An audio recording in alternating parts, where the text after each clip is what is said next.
शेतकऱ्यांसाठी आधुनिक शेती तंत्रज्ञानाविषयी अधिक माहिती मिळावी यासाठी मंगळ ग्रह सेवा संस्था व कृषी विभाग यांच्या संयुक्त विद्यमाने परिसंवादाचे आयोजन दिनांक 1 फेब्रुवारी रोजी श्री मंगळ ग्रह मंदिर येथे करण्यात आले होते। यात कृषी तज्ज्ञांनी शेतकऱ्यांना विविध विषयांवर सखोल मार्गदर्शन केले। तालुका कृषी अधिकारी विजय ठाकरे यांनी प्रास्ताविकात कृषी विषयक विविध योजनांची माहिती दिली। मंगळ ग्रह सेवा संस्थेचे ग्रीनरी कन्सल्टंट सुबोध पाटील यांनी मंगळ ग्रह सेवा संस्थेतर्फे शेतकऱ्यांसाठी राबवण्यात येत असलेल्या विविध लोकोपयोगी उपक्रमांची माहिती सांगितली। कृषी विज्ञान केंद्र ममुराबाद येथील शास्त्रज्ञ डॉक्टर किरण मांडवडे यांनी मार्गदर्शन केले। कृषी विभागातील अधिकारी कर्मचारी यावेळी उपस्थित होते। अखिल भारतीय मराठी महामंडळाचे 97वे अखिल भारतीय मराठी साहित्य संमेलन 2 फेब्रुवारी पासून साने गुरुजी साहित्य नगरी अमळनेरात सुरू होते। या साहित्य संमेलनाच्या निमित्ताने राज्यभरातील अनेक साहित्यिकांसह रसिक अमळनेरात दाखल झाले आहेत। साहित्य संमेलनामुळे सर्वत्र प्रचंड उत्साहाचे वातावरण निर्माण झाले आहे। 1952 साली साहित्य संमेलन झाल्यानंतर अमळनेरात पुन्हा एकदा 72 वर्षांनी हे संमेलन 2 ते 4 फेब्रुवारी दरम्यान होत आहे। वाडी संस्थांपासून सकाळी 7:30 वाजता ग्रंथदिंडीस प्रारंभ होईल। ग्रंथदिंडीचे उद्घाटन अखिल भारतीय मराठी महामंडळाच्या अध्यक्षा प्राध्यापिका उषा तांबे व जैन उद्योग समूहाचे अध्यक्ष अशोक जैन यांच्या हस्ते होईल। सभा मंडप क्रमांक 1 मध्ये सकाळी 10 वाजता प्राध्यापिका उषा तांबे यांच्या हस्ते ध्वजारोहण तसेच प्रकाशन कट्ट्याचे उद्घाटन होईल। अखिल भारतीय मराठी साहित्य संमेलनाचे माजी अध्यक्ष न्यायमूर्ती नरेंद्र चपळगावकर यांच्या हस्ते ग्रंथदालनाचे उद्घाटन होईल। सकाळी 10:30 वाजता संमेलनाचे उद्घाटन होईल। प्रसिद्ध साहित्यिक प्राध्यापक डॉक्टर रवींद्र शोभने अध्यक्षस्थानी असतील। लोकसभेच्या माजी अध्यक्षा सुमित्रा महाजन संमेलनाचे उद्घाटन करतील। यावेळी प्रमुख पाहुणे म्हणून राज्याचे मुख्यमंत्री देवेंद्र फडणवीस, उपमुख्यमंत्री अजित पवार, भाषा शालेय शिक्षण मंत्री दीपक केसरकर उपस्थित राहतील।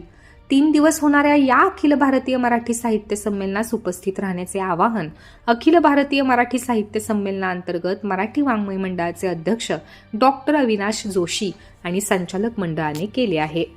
पूज्य साने गुरुजी यांच्या पुतणी सुधाताई साने बोडा यांनी साने गुरुजी कर्मभूमी स्मारक प्रतिष्ठानला भेट दिली व स्मारक कामातील रचनात्मक स्वरूप समजून घेतले।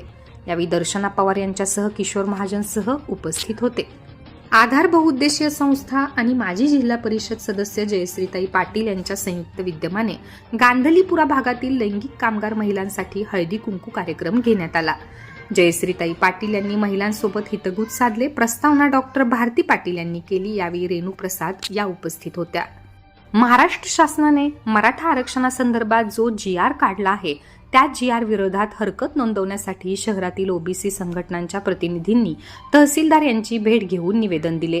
यावेळी समता परिषद, माळी समाजाचे, बारी समाजसह कार्यकर्ते मोठ्या संख्येने उपस्थित होते। तालुक्यातील शिरसाळे येथील पूज्य साने गुरुजी शिक्षण प्रसारक मंडळ संचलित हायस्कूल व कनिष्ठ महाविद्यालयात मुख्यमंत्री माझी शाळा सुंदर शाळा या उपक्रमाअंतर्गत शिक्षक पालक मेळाव्याचे आयोजन करण्यात आले होते।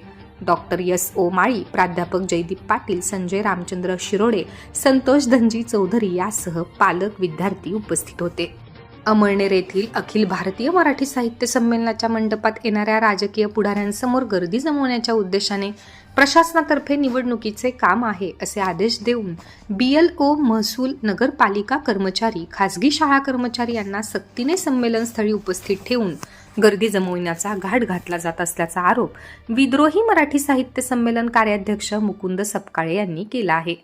अखिल भारतीय मराठी साहित्य संमेलनासाठी कर्मचाऱ्यांना सक्ती न करता त्यांना मनापासून वाटेल त्या ठिकाणी जाऊन साहित्य संमेलनाचा आनंद घेण्याची मुभा द्यावी असेही आवाहन विद्रोही मराठी साहित्य संमेलन संयोजन समितीच्या वतीने करण्यात आले आहे।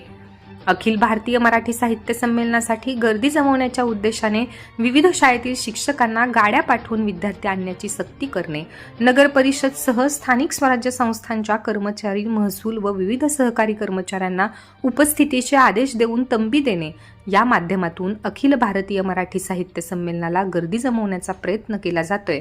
हा सरकारी यंत्रणेचा दुरुपयोग असून हे अखिल भारतीय साहित्य संमेलन राज्यकर्त्यांनी सरकारद्वारे शासन आपल्या दारी कार्यक्रमाचा भाग झालेला आहे असा आरोप सपकाळे यांनी केला आहे।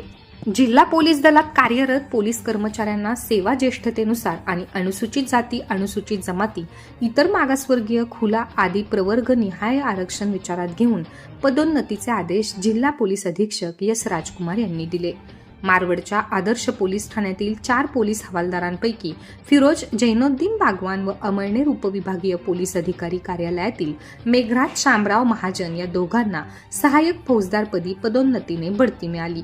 तर मारवड पोलीस ठाण्यातीलच पोलीस नाईक सुनील विश्वास तेली, मुकेश तापेराम साळुंखे, धनंजय प्रकाश देसले व अमळनेर पोलीस ठाण्यातील सूर्यकांत रघुनाथ साळुंखे या 4 जणांना पदोन्नतीने पोलीस हवालदारपदी बढती मिळाली आहे. बढतीप्राप्त पोलीस कर्मचाऱ्यांचे सर्वत्र अभिनंदन होत आहे.